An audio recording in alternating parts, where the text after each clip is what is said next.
Verset 9, toujours Genèse chapitre 12. Abraham continua ses marches en s'avançant vers le midi. Verset 10.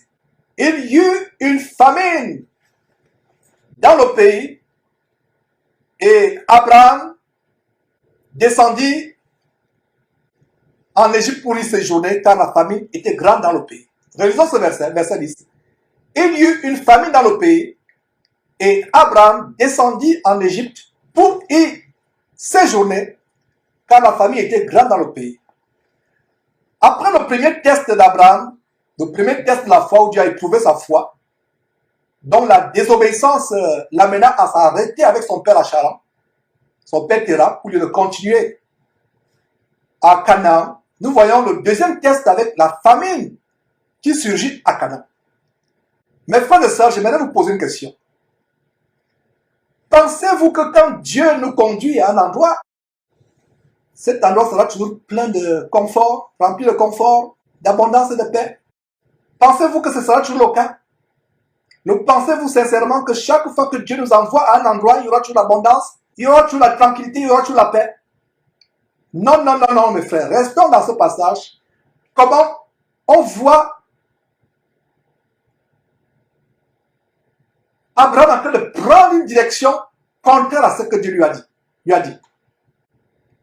Bien de fois, on arrive à un endroit où Dieu a voulu que nous soyons et on trouve que l'endroit est inondé de problèmes, qu'il y a des difficultés, une famine. Et quand il y a une famine, c'est toujours facile de s'appuyer sur notre propre sagesse au lieu de s'appuyer sur la parole de Dieu. Surtout la famine. Regardez ce qui arrive. Dieu pourtant dit à Abraham d'aller à Canaan. Mais aussitôt qu'Abraham arrive à Canaan, une famine frappe le pays.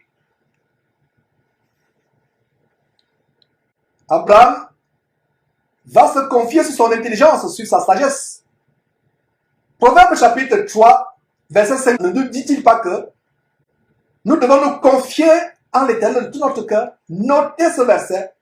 Proverbe chapitre 3, verset 5, qui dit « Confie-toi en l'Éternel de tout ton cœur et ne t'appuie pas sur ta sagesse. » 2 Corinthiens chapitre 10, verset 5, nous renversons les raisonnements et toute hauteur qui s'élève contre la connaissance de la parole de Dieu, contre la parole de Dieu, et nous amenons toute pensée captive à l'obéissance de Christ. Au lieu de se confier à Dieu, voilà un autre test qu'Abraham n'a pas passé. La famine surgit dans le pays, pourtant où Dieu l'avait envoyé. Proverbe chapitre 3, verset 5 nous dit « Confie-toi à l'Éternel de tout ton cœur et ne t'appuie pas sur ta sagesse. » Mes frères et sœurs, je vais vous poser une autre question. Quand Jésus-Christ, en Matthieu chapitre 8, a dit à ses disciples de prendre une barque pour passer à l'autre bord, en Matthieu chapitre 8, qu'est-ce qu'ils y ont rencontré? Ils ont rencontré la tempête et presque naufrage. Voilà. Ils ont fait face à une tempête en obéissant pourtant à Jésus-Christ. Quand l'apôtre Paul, en Actes chapitre 18, Paul et Silas, en Actes chapitre 18, quand ils ont décidé d'obéir à la vision divine et sont rendus en Macédoine, où ils ont, en passant, chassé un esprit de python d'une femme esclave, qu'est-ce qu'ils y ont rencontré? La bastonnade et la prison. Lisez ce chapitre en passant pour voir comment Paul et Silas ont réagi étant en prison avec leur corps plein de blessures, les blessures de la bastonnade. C'est tellement merveilleux. Et si vous lisez Actes chapitre 16, le verset 25 dit que vers le milieu de la nuit, j'aimerais qu'on y aille d'ailleurs, si possible, pour voir un détail, comment la parole de Dieu est merveilleuse. Jésus dit à ses disciples, allez à l'autre bord avec la barque. Dès qu'ils arrivent, c'est la tempête qui les attend. Bien de fois, le merveilleux travail que Dieu vous donne, vous pouvez y aller et rencontrer une fournaise. Vous avez dit vraiment, est-ce que c'était vraiment Dieu qui m'a dit de quitter mon emploi et aller à ce travail-là? Vous pouvez quitter une ville pour une autre ville. Vous avez une vision claire. Dieu vous montre en vision. Vous mettez Dieu à l'épreuve. Vous dites, Seigneur, si c'est ta volonté, montre-moi ça encore une deuxième fois dans une vision. Dieu te montre une deuxième fois que c'est dans ce travail-là que j'aimerais dans cette entreprise-là que j'aimerais que tu sois, dans cette vie-là que j'aimerais que tu sois. Dès que tu mets les pieds dans cette entreprise, premier choc, il y a un tremblement de terre avec ton patron. C'est des tests, mes frères et sœurs. Cet enseignement sur Abraham est un grand enseignement. C'est pour ça que chaque fois qu'il y a un grand enseignement sur Jésus-Christ TV, il y aura des perturbations sur le plan technique. Quand vous voyez déjà que l'émission commence avec un grand retard, qu'il y a des perturbations techniques, des interruptions, attachez vos ceintures, soyez connectés. C'est grand ce qui va venir. Dieu nous appelle à un endroit. Cet endroit, aussitôt que nous arriverons, et sachez que pendant que Dieu veut notre bénédiction, notre bien-être, il y a un ennemi qui veut nous terrasser. Pourtant, Paul a eu la vision. Il a compris cette vision de cette manière, à savoir, il fallait se rendre à Macédoine. Et à Philippe, une des villes de la Macédoine, il chasse un esprit de python d'une femme qui était esclave. Les gens utilisaient cette femme, se faisaient de l'argent avec cette femme pour cette femme qui pouvait diviner, vous dire des choses mensongères inspirées par cet esprit de python sur votre avenir. Et on payait cela. Donc vous qui payez de l'argent à vos pasteurs pour qu'ils vous disent comment sera votre avenir, pour lire votre paume de main, même les pasteurs le font. Les pasteurs ont tronqué leurs vêtements de marabout. Ils ont pris la Bible, ils ont mis un costume, et les voilà, vous pensez qu'ils sont pasteurs, mais ils continuent à faire les mêmes choses. Faire des divinations, vous faites payer les prières, vous faites payer les prophéties. Ils ne sont pas différents de ces maîtres qui employaient cette femme macédonienne à Philippe pour leur faire un grand gars. Alors, nous voyons quoi? Quand ils partent à cet endroit, à Philippe, la ville de Macédoine, ils rencontrent quoi? La bastonnade terrible, presque la mort, et ensuite la prison. Lisez ce chapitre par vous-même, mais il y a des détails sur lesquels j'aimerais vous amener. Le verset dit ceci, Actes chapitre 16, verset 25. Vers le milieu de la nuit, Paul et Silas priaient et chantaient les louanges de Dieu, et les prisonniers les entendaient. Voilà, vers le milieu de la nuit, qu'est-ce qui se passe? Paul et Silas chantent, prient d'abord et chantent les louanges de Dieu. Et les prisonniers entendaient. Heureusement, mes frères et sœurs, que le Saint-Esprit précise que Paul et Silas chantaient aussi les cantiques. Sinon, beaucoup de chrétiens auraient compris qu'ils priaient en pleurnichant, en se lamentant devant Dieu. Et en lui disant, mais Dieu, pourquoi tu nous as conduits dans cette ville? Pourquoi ils prient? Parce qu'il y a plusieurs manières de prier. Une des manières de prier serait répandre vos plaintes à Dieu avec des pleurs et des lamentations. Mais le Saint-Esprit précise qu'il chantait aussi des louanges à Dieu. Et vous ne pouvez pas chanter louanges à Dieu si vous n'êtes pas dans la joie. Mes frères et sœurs, un vrai chrétien doit être dans la joie malgré les tribulations et les persécutions. 1 Thessaloniciens chapitre 5 verset 16 dit « Soyez toujours joyeux, soyez toujours joyeux ». Il y a une sœur du côté de New York, j'étais son nom, qui a eu l'annonce du décès de ma mère, qui me dit, Georges, je ne comprends pas une chose. Ta mère décède et tu dis, gloire soit rendue à Dieu, Dieu soit loué. Elle m'écrit, c'est une sœur bien-aimée avec laquelle nous prions. Je ne sais pas si on priait par le passé sur Skype avec elle, on avait un groupe de prière par le passé qu'on a plus, parce qu'on a compris en passant que les églises doivent être physiques. Alors cette sœur m'écrit sur WhatsApp, me dit, mais Georges, ta mère décède il y a quelques jours et tout ce que tu trouves à faire, c'est écrire que Dieu soit loué. Tu rends grâce à Dieu pour la mort de ta mère. J'ai souri intérieurement. Et je lui ai écrit. Et je lui ai donné les deux versets que je vais vous lire. Notez ce verset. 1 Thessaloniciens chapitre 5 verset 18. Et Éphésiens chapitre 5 verset 20. Tous les deux passages sont au chapitre 5. 1 Thessaloniciens chapitre 5 verset 18 et Éphésiens chapitre 5 verset 20. 1 Thessaloniciens chapitre 5 verset 18 dit: rendez grâce à Dieu seulement quand les choses vont bien. C'est ça? Ouvrez votre Bible, mes frères et sœurs, et lisez avec moi ce passage. 1 Thessaloniciens chapitre 5 verset 18. Rendez grâce à Dieu seulement quand tout marche bien, et quand ça ne marche pas, mourissez-le, n'est-ce pas? Comme la femme de Lot qui dit, la femme de Job qui dit à son mari, Job, maudit Dieu, meurs, tu agis comme un insensé. Comment? tu souffres comme cela, tu as tout perdu. Voilà que tu as le cancer de la peau, des pustules, des croûtes purulentes et sanglantes du pied jusqu'au sommet de la tête. Tu te grattes avec un teston de bouteille et tu continues à glorifier Dieu. Quel homme es-tu? Les gens comme Job établissaient le standard de comment rendre grâce à Dieu, même dans la douleur intense. Et on voit donc comment Paul et Silas chantent des cantiques. Alors je dis à cette sœur, enfin je lui ai écrit, et je lui ai dit ceci, ça examine les 2 versets que je vais t'envoyer, et dis-moi ce que tu comprends. Voilà, rendez grâce à Dieu en toutes choses. En toutes choses. Si vous avez un verset qui dit autre chose, c'est peut-être la Bible, l'une des 2 Bibles des homosexuels, Queen James ou le livre Diana. Mettez-la dans la Bible. La vraie Bible dit, rendez grâce à Dieu en toutes choses, car c'est à votre égard la volonté de Dieu en Jésus-Christ. C'est à votre égard la volonté de Dieu. Et un parent qui décède, soyez tristes si ce parent est décédé ne connaissant pas Christ. Mais si vous avez l'assurance que ce parent est décédé, ayant expérimenté la repentance, la foi, étant mort dans la foi, dans la repentance, en fait, cette personne s'est endormie et vous êtes dans la joie parce que, par la grâce de Dieu, vous pourrez revoir cette personne au paradis, dans le royaume de Dieu. Regardez, soyez toujours joyeux. 1 Thessaloniciens chapitre 5, verset 16. Et 4 versets plus tard, plus loin, rendez grâce à Dieu en toutes choses. Devant la mort d'une personne chère comme une mère, vous rendez grâce à Dieu. La perte dans l'emploi d'un enfant, vous rendez grâce à Dieu.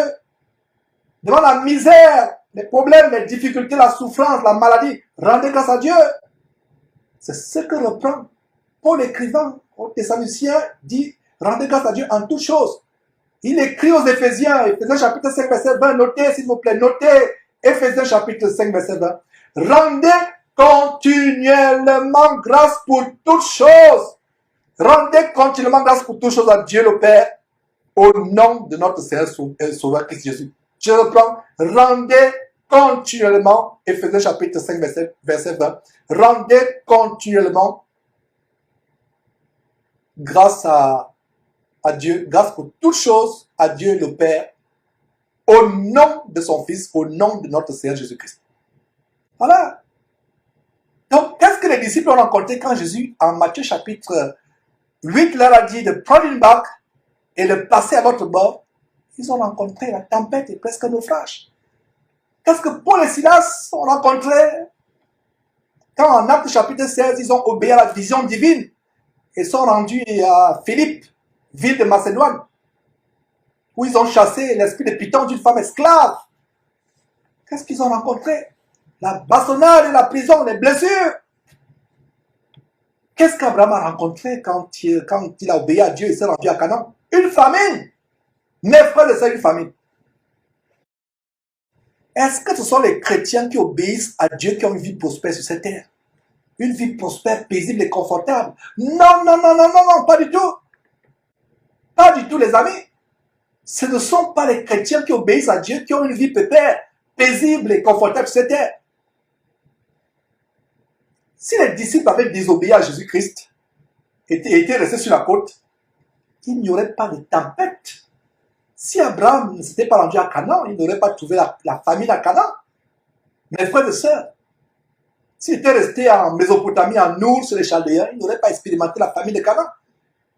Il n'y aurait pas eu de famine dans ce pays. Ce sont les croyants obéissants qui rencontrent les tempêtes dans leur vie, là où Dieu voudrait qu'ils soient. Gardez cela à l'esprit, mes frères et sœurs, comme nous découvrons des grandes révélations sur la vie d'Abraham que nous pouvons appliquer dans notre vie, dans cette fin de temps, notre marche en Christ, dans cette fin de temps. Quand nous prenons la résolution d'obéir à Dieu, nous devons tenir ferme malgré les tempêtes qui vont surgir, et elles vont surgir. Mes frères et sœurs, pour nous décourager, tempête au foyer, quand tu donnes ta vie à Jésus-Christ, avec le mari qui va te persécuter, tempête au boulot, tempête avec les faux frères, les faux sœurs chrétiens, qui vont te dire que tu penses que tu es le seul juste sur la terre. Qu'est-ce que tu vas nous montrer? Tempête même avec les faux frères. Et les plus grandes tempêtes viennent des faux frères. Si Dieu nous appelle à Canaan, on doit y rester, qu'il y ait une famine ou pas, mes frères et sœurs. Abraham, malheureusement, ne l'a pas fait. Et pour ceux qui idolâtrent les gens, des hommes comme Abraham, Abraham c'était un homme de la même nature que nous, la même vieille nature humaine. Mais Abraham a appris avec ses erreurs. Donc, ne vous empressez pas à juger Abraham. Nous sommes aussi en train de voir ses erreurs. Et comment il a appris avec ses erreurs, comment il s'est élevé de ses erreurs pour devenir plus tard celui que la Bible appelle le Père de la foi. Celui que Dieu s'appelle lui-même en disant « Je suis le Père, le Dieu d'Abraham ». Voilà. Donc si Dieu nous appelle à rester à Canaan, restons à Canaan, même s'il y a la famine, qu'il y ait famine ou pas. Ce n'est pas ce qu'Abraham a fait. Il s'est rendu en Égypte, alors que Dieu ne lui avait pas donné d'ordre de se rendre en Égypte. C'est terrible, mes frères. Pensez-vous que Dieu est incapable de nous nourrir pendant la famine? Est-ce que vous le pensez sincèrement? Si vous pensez que Dieu est incapable de nous nourrir pendant la famine, c'est que vous n'avez pas lu cette histoire d'Élie. Non, dans un roi, j'aimerais qu'on lise ensemble, mes frères et sœurs. Dieu vous appelle à rester à Canaan, reste à Canaan. Qui est famine ou pas famine, Dieu va te garder. Parce que si tu sors de l'ordre du commandement de Dieu, tu violes le commandement de Dieu, tu vas rencontrer beaucoup de problèmes. Parce que tu n'es pas resté à Canaan où Dieu a voulu que tu restes, malgré la famine. Alors, nous sommes dans 1 roi chapitre 17. Pas 2 rois, 1 roi. Il y a 2 livres dans la Bible, 1 roi et 2 rois. Dans le premier livre, le roi, 1 roi chapitre 17. On va lire quelques morceaux choisis à partir du verset 1. Alors, 1 roi, verset 1, chapitre 17, verset 1. Le verset 1 dit ceci. Élie, ce grand prophète de Dieu, ce grand serviteur de l'Éternel, le prophète d'Élie, très grand devant Dieu. Verset 1. Élie le Tisbite. Je ne voulais plus avec ce mot, je le reprends. Élie le Tishbite, l'un des habitants de Galate, dit à Achad, l'Éternel est vivant. L'Éternel est vivant. Voilà. L'Éternel n'est pas mort. Vous qui pensez que Dieu n'écoute pas vos prières, qu'il est mort. Non, il est vivant. Donc, verset 1. Élie le Tishbite, l'un des habitants de Galate, dit à Achab, le roi Achab, l'Éternel est vivant. Parce que le roi Achab, c'était l'époux poltron et féminin de l'abominable femme masculinisée Jézabel, dont les descendantes continuent à polluer les soi-disant églises d'aujourd'hui en publiant des vidéos abominables sur Internet. Donc, l'Éternel est vivant. La parole de l'Éternel fut adressée à Élie en ces mots. Verset 3. Parle ici. Voilà, l'ordre de l'Éternel. Parle ici. Exactement comme Dieu a dit à Abraham d'aller à Canaan. L'ordre de Dieu sera toujours, parle ici, va dans telle ville, va dans tel village. C'est dommage que quand ces soi-disant pasteurs, en réalité des faux pasteurs, s'engagent dans les ministères, leur ministère vise toujours les grands pays, leurs séminaires et conférences tournent toujours autour des grandes villes. Là, il y a de l'argent, Paris, Bruxelles, New York, Atlanta, Los Angeles. Vous ne les verrez jamais dans les villages africains. Vous ne les verrez jamais aller en Inde dans un bidonville, l'un des plus misérables bidonvilles du monde, en Inde quelque part, à Calcutta, dans les bidonvilles. Vous ne les verrez jamais à Lagos, dans les bidonvilles de Lagos, prêcher l'évangile. Ils choisissent de vivre selon leur convoitise. En fait, c'est l'argent qu'ils servent. Alors, l'ordre de l'Éternel sera toujours, parle ici comme au verset 3, l'ordre adressé à Élie. Parle ici, dirige-toi vers l'Orient. Donc, parle ici, dirige-toi vers l'Orient. Et cache-toi près du torrent de Kérit, qui est en face du Jourdain. Verset 4. Tu boiras de l'eau du torrent. Et j'ai ordonné au corbeau de te nourrir. De te nourrir là. Là où je veux que tu sois. Reste-y. Reste dans cet endroit. Je vais te nourrir là avec un corbeau. Avec des corbeaux. J'ai ordonné, pas un corbeau, j'ai ordonné au corbeau de te nourrir là. Verset 5, il Élie partit et fit selon la parole de l'Éternel. Voilà le verset de l'obéissance. Il partit et fit quoi? Fit selon la parole de l'Éternel.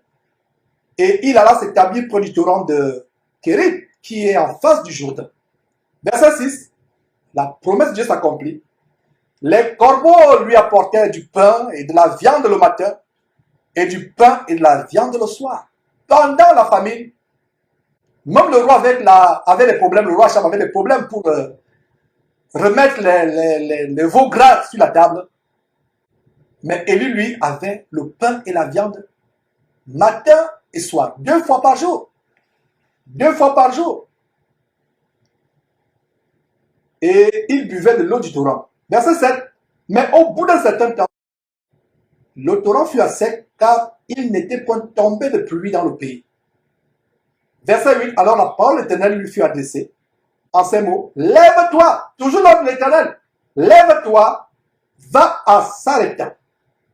Et plus tard, au verset 16, lisez tout le chapitre par vous-même. Pour gagner du temps, on saute quelques versets. On va au verset 16. Comment arriver chez la veuve de Sarepta? La farine qui était dans le pot, verset 16, la farine qui était dans le pot ne manqua point, et l'huile qui était dans la cruche ne diminua point, selon la parole que l'Éternel avait prononcée à Élie. Donc, mes frères, retournons à notre verset pour voir comment Abraham n'a pas agi selon la parole de l'Éternel. Il devait rester à Canaan. On verra par la suite qu'en décidant de se rendre en Égypte, contre la volonté de Dieu, mes frères et sœurs, Abraham s'est empêtré dans beaucoup de problèmes, plus graves que la famine, et dont les terribles conséquences perdurent jusqu'à ce jour où vous et moi nous vivons. Il aurait valu mieux pour Abraham de rester à Canaan durant la famine et de mettre sa confiance en Dieu. Beaucoup de problèmes, par exemple sa servante Agar, avec laquelle il commettra l'adultère plus tard. Il n'y aurait pas eu d'Agar, d'Ismaël, de terroristes musulmans, d'ISIS ou de Boko Haram, si Abraham ne s'était pas rendu en Égypte. Il n'y aurait pas eu toutes ces choses. À travers Agar, comme vous pouvez lire on va voir ça plus tard, peut-être la semaine prochaine, plaise à Dieu, à travers Agar, l'enfant adultérant Ismaël. Et à travers Ismaël, on a les Arabes, le faux prophète Mahomet, les intégristes musulmans, qui ont persécuté les Juifs depuis des siècles. Et non seulement les Juifs, ils ont aussi persécuté les chrétiens pendant des siècles, jusqu'à ce jour. Regardez tous ceux qui sont tués au Nigeria, machetés par les musulmans intégristes nigérians. Ça, c'est la manifestation de la désobéissance d'Abraham, qui, à cause de la famine, n'a pas mis sa confiance en Dieu comme Élie l'a fait. Il a voulu se fier sur son raisonnement, voulant raisonner par sa propre intelligence. Tu peux être dans une compagnie qui traverse des tribulations. Tant que Dieu ne t'a pas dit de partir, ne pars pas de là. Reste, mets ta confiance en Dieu. Lui-même, il va ouvrir les portes. Ne pars pas parce qu'il y a des tribulations. Pas parce que peut-être tu as décidé de partir toi-même. Mais que la raison de partir ne soit pas... Non, il y a une crise financière globale où, si peut-être c'est dans le secteur du pétrole, c'est tellement terrible, la compagnie sur le point de fermer. Tant que Dieu ne donne pas le feu vert, reste dans cette compagnie. Et si tu veux vraiment partir, demande des signes à Dieu, dis Seigneur, voilà les signes, et demande des signes compliqués. On a vu dans la première partie, il y a 2 semaines, comment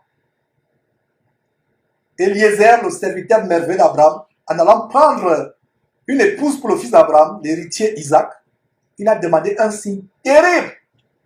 Un signe terrible à Dieu. La jeune fille qui devait venir, la première personne qui devait venir, abreuver 10 chameaux. Bon, moi, je ne sais même pas si je peux seulement abreuver la moitié de la panse d'un chameau. Un chameau peut faire des mois sans boire, mais quand il boit, tu as l'impression qu'il y a un trou dans sa panse. Tu ne sais pas où l'eau part. Rebecca a abreuvé 10 chameaux. Quel signe terrible Eliezer a demandé à Dieu. Donc, s'il vous plaît, quand vous voulez des signes à Dieu, est-ce que c'est cet homme-là qu'il va épouser? Est-ce qu'il doit rester dans cette entreprise? Est-ce qu'il doit aller dans tel pays? Est-ce qu'il doit voyager pour le Canada, quitter l'Afrique? Demandez des signes terribles à Dieu. Et si ça ne s'accomplit pas, ne bougez pas. Ne bougez pas. Si c'est la volonté de Dieu, le signe va s'accomplir. Ouais. Abraham n'a pas patienté.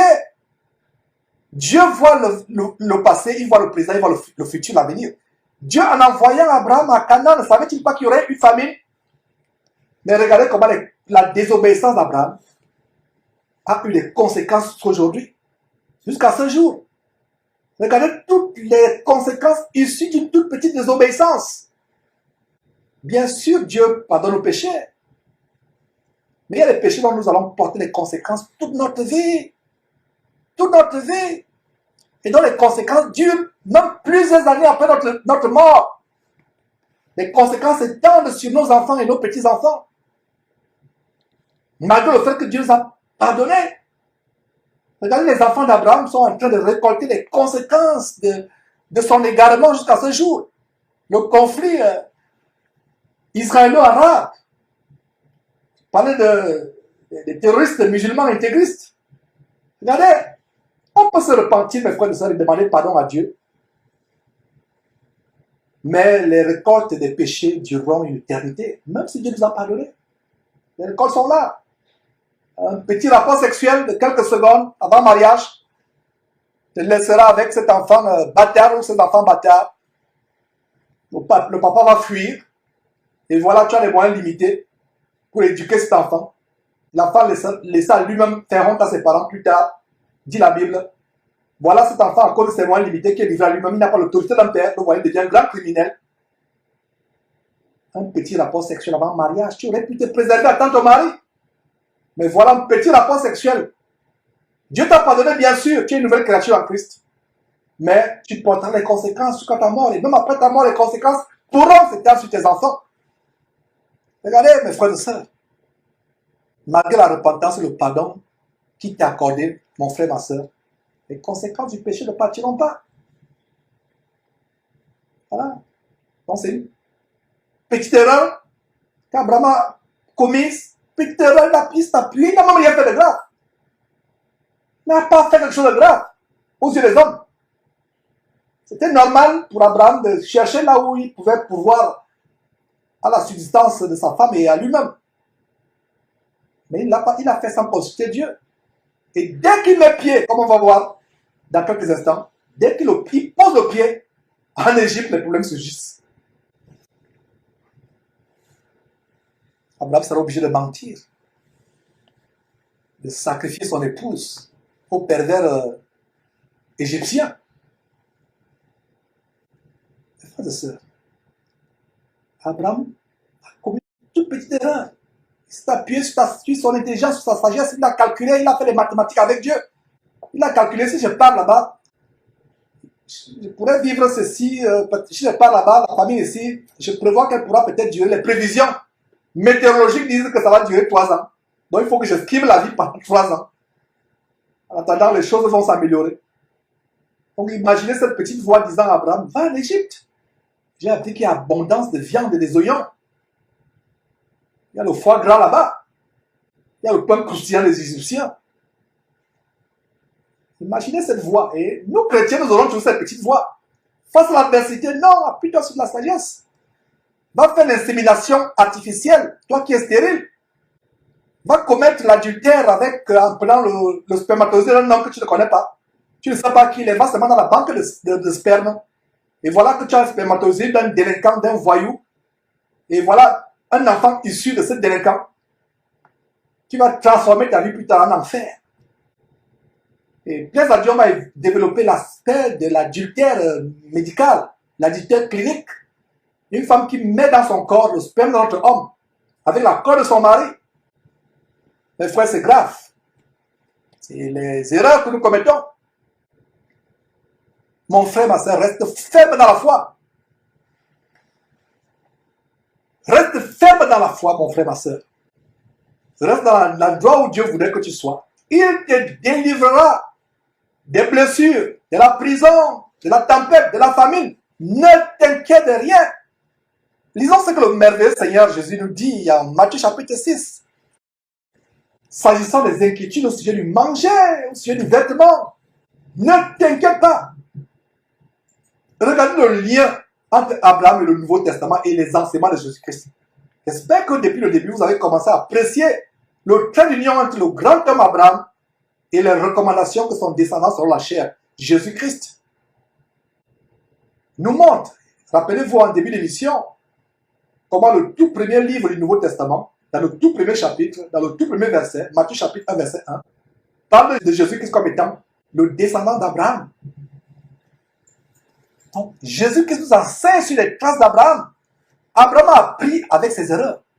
Il a commis plusieurs erreurs par manque de foi, en s'appuyant sur sa sagesse. Mais ce qui est intéressant, c'est que, vers la fin de ses jours, Abraham sera l'un des plus grands croyants de tous les temps. Le père de la foi.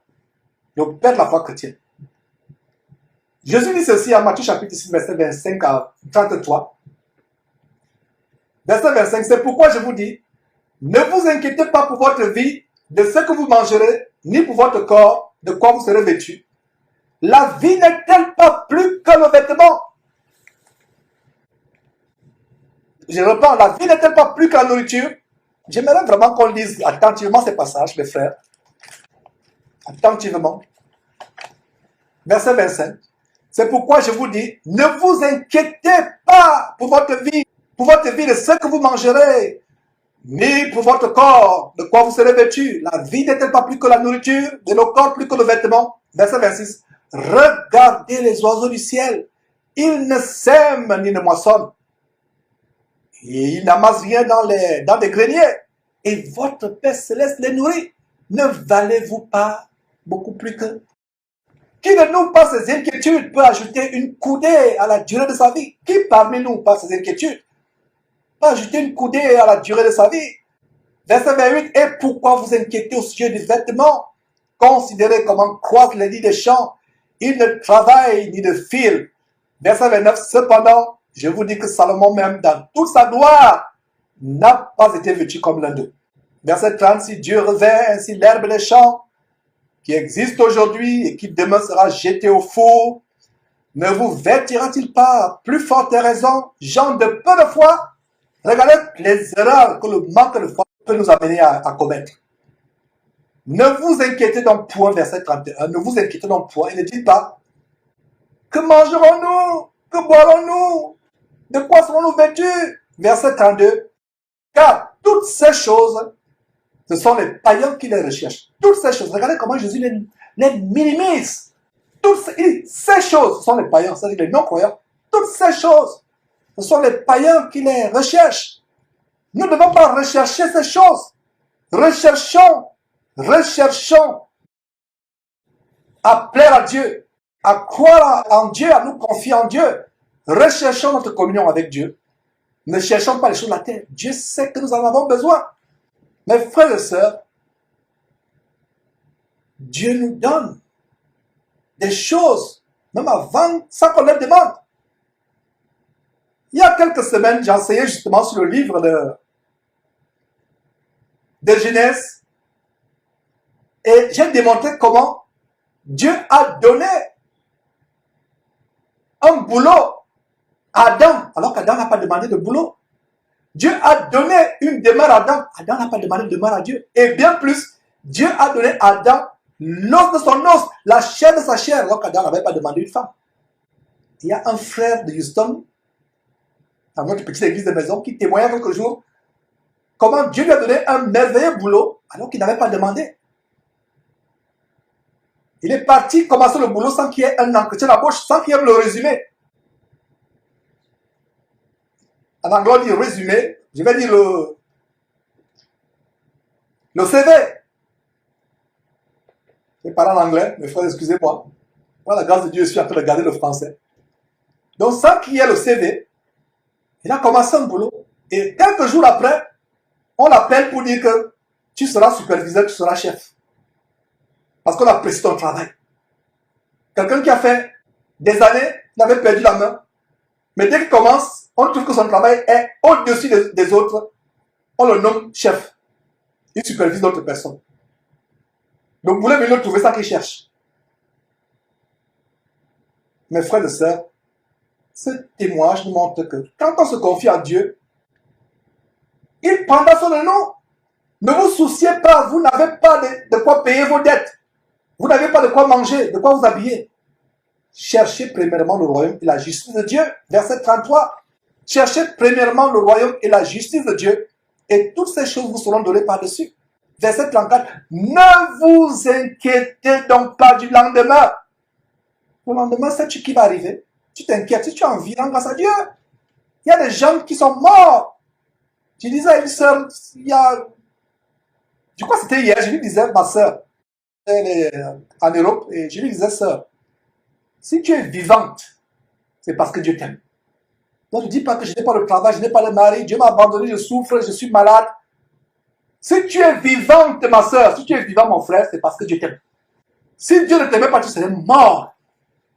Fini. Donc, chaque seconde de vie, rends grâce à Dieu.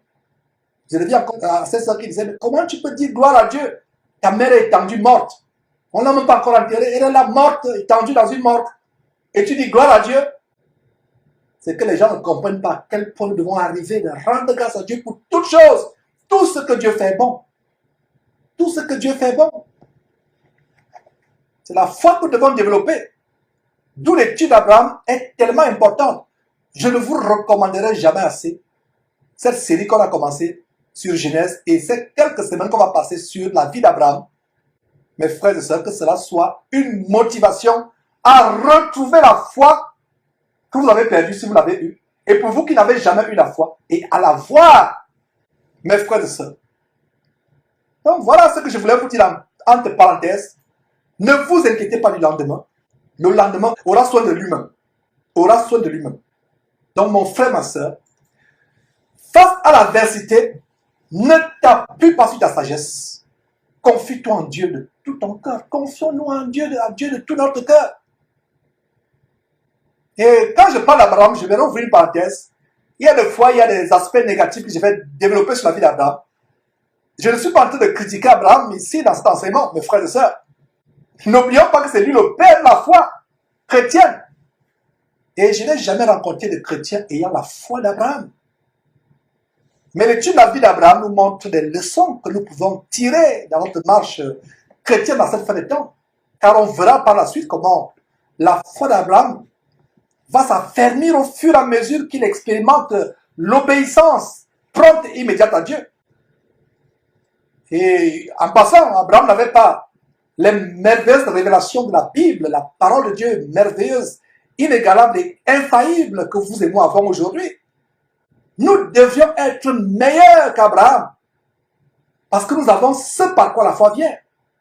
Romains chapitre 10, verset 17 ne dit-il pas que la foi vient de ce qu'on entend et ce qu'on entend vient de la parole de Christ? Donc nous avons ces révélations dans laquelle notre foi doit venir. Abraham n'avait pas ces révélations, pourtant il est devenu ce que Dieu appelle dans la Bible le père de la foi. Le père de la foi. Voilà. Nous avons entendu plus de paroles qu'Abraham ne l'a fait dans sa génération. Ces révélations n'étaient pas encore disponibles. Ces révélations n'étaient pas encore disponibles. C'est des siècles plus tard que la Bible sera écrite avec Moïse. La sortie du peuple juif d'Israël. C'est là où Moïse va commencer, inspiré par Dieu, écrire le premier livre qui est Genèse. Si vous ne le savez pas, c'est Moïse qui a écrit le premier livre Genèse. Abraham n'avait pas la parole de Dieu. Le premier commandement, la première parole écrite de l'histoire de l'humanité, c'était où? C'était sur le mont Sinaï, les tables qui ont été écrites. Dieu lui-même a écrit la parole de Dieu avec son doigt, entre guillemets, avec sa main, entre guillemets. Parce que Dieu est esprit. C'est pour ça que je précise entre guillemets. Il a remis les 10 commandements, les tables écrites avec sa main, entre guillemets, à Moïse. Abraham n'avait pas de parole, il n'avait pas de Bible. Vous et moi, nous avons des Bibles. Nous avons des Bibles poussiéreuses. Regarde la grosse Bible, par exemple, que j'ai là. Nous l'avons. D'autres, des Bibles sur l'iPad, iPhone. Il y a d'autres, même tu veux quelque chose, tu tapes seulement sur Google, le verset sort. Regardez ce que nous avons. Malgré cela, avons-nous la foi d'Abraham? Avons-nous les 1 milliardième de la foi d'Abraham? Regardez comment nous sommes aujourd'hui. Trop de connaissances, 0 foi. Trop de connaissances bibliques, 0 foi. Trop de versets bibliques enregistrés, 0 foi. Une petite tribulation vient, commence à pleurnicher. Une petite famine surgit, une petite tempête surgit dans l'entreprise, on commence à paniquer. 0 foi. Plus cet enseignement nous galvaniser, nous motiver. Donc, je reprends mes frères et sœurs là où j'ai ouvert une grande parenthèse. en disant que quand Dieu nous appelle à un endroit, famine ou pas famine, tribulation ou pas tribulation, nous devons avec foi rester dans cet endroit jusqu'à ce que Dieu lui-même nous dise d'en sortir. Nous ne devons pas nous appuyer sur notre petite intelligence humaine. Mon frère, ma soeur, si tu restes ferme face au problème, la bénédiction d'Abraham inondera ta vie et tu seras plus tard aussi une bénédiction pour d'autres, justement comme la bénédiction d'Abraham a inondé Paul dans la prison. La bénédiction d'Abraham a inondé Paul. La foi que Paul avait, Paul et Silas, dans la prison. Au point où, quelques heures plus tard, Paul lui-même à son tour est devenu une bénédiction pour le gardien de prison qui s'est converti à Jésus-Christ, lui et toute sa famille. Voilà ce qui est le plus important, mes frères et sœurs. Voilà ce qui est le plus important. Donc, quand il y a des petites égratignures, en passant au dos, les égratignures que nous suscite l'ennemi, notre ennemi, le diable, cela importe peu. Donc, Abraham va en Égypte. Et j'imagine comment la famine était sévère et s'empirait de plus belle à Canaan. Mes frères et sœurs, il y a des fois, plus vous priez, plus le problème s'empire. C'est même des fois, quand vous commencez à prier sérieusement, à mettre votre front au sol, vos genoux à par terre, que le problème, que la tempête s'intensifie, que l'incendie s'intensifie. À un moment, vous dites, pourquoi j'ai même prié? J'aurais dû peut-être arrêter de prier. Continue à prier. Dieu va te faire traverser la fournaise ardente.